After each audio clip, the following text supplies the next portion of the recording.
rolling. What is up, guys? It is Nico here from Everything 360 Gaming, and today I'm sitting here with the one and only zzirGrizz. What is up? Oh, man. Today we're bringing you guys a video interview about how he started his career of Xbox. So, I got a few questions for you, Grizz. Let's get it off. Alright, question number one. When did you start gaming? When was the first time you picked up a gaming device? Oh, shit, man. The first device I had, of course, was like the Atari, old school. After that, I kind of progressed on the steps everybody else, I'm assuming, Atari, Nintendo, Super Nintendo, on up.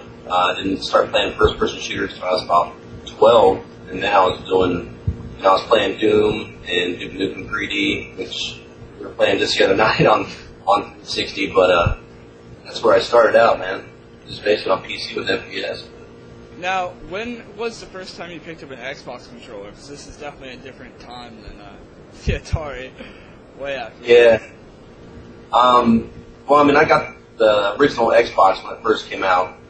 Probably the next day, 2 days after the release of the original Xbox, I picked that up, and then the Xbox 360, I got that the day it came out too. So, pretty much right off the start.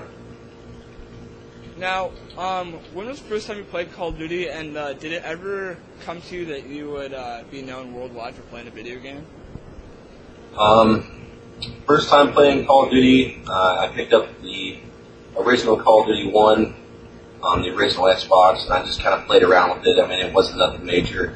Call of Duty 2 came around, and I started watching some videos on YouTube, and I was like, what the fuck are these guys doing this, So, I did anything and everything in my power to figure out, how they were recording their gameplay and stuff, and that's where it started. It all started on COD 2 about 4 months after COD 2 came out.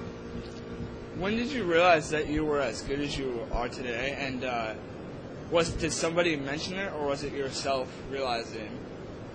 Well, when I was playing COD 2, I knew I was pretty good, because I played first-person shooters, I played like little LAN events or whatever you want to call them at friends' house, and we played Halo and stuff, and I was just really good.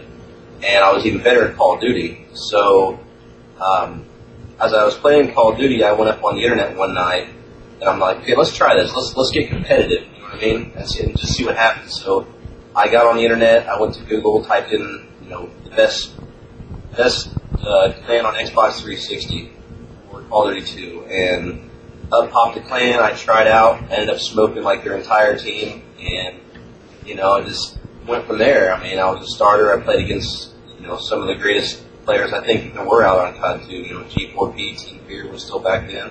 Optic was, I think they were still back, running around about that time. So.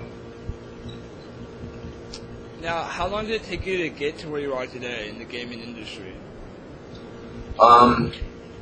Well, like I said, I started recording on COD 2, and that was about 4 months after the release. I started noticing at the end of Call of Duty 2 that I was, people were starting to join my game and, recognize me in lobbies and stuff. And right at the end of COD 2, I'd say when, COD 3 and Gears 4, about that time, is when I became, really well known, I think. And then, of course, COD 4 after the Makers, it just blew up, so. What steps did you take to get to where you are? That's the crazy thing. A lot of people ask me, what do I do? What can I do to get where you're at today? And I can't really give you an exact answer. I kind of fell into this. I did it for fun, and then all of a sudden I started, I played a little bit competitive. I did some tournaments and stuff. I picked up a few sponsors. I think by the end of Call of Duty 2, I'd been sponsored like 7 times, but each time, either I was in a tournament and got sponsored from the tournament, or, sponsors would contact me directly through Xbox or through YouTube. So. Now, your gaming controls are a little bit different than most of us. You play on Southpaw. How did that come about? I started playing on Southpaw back on N64. I played GoldenEye, 007 GoldenEye on the N64, and I just got used to the controller. My right thumbstick would move me around, and when I moved on to the Xbox, I just kind of took that with me. So I always played on Southpaw, which is good in a sense, but there's some games to release out there that it's almost impossible. Like Gears of War, for example, awesome game, but I can't play, because the Southpaw controls just don't really work that well. So.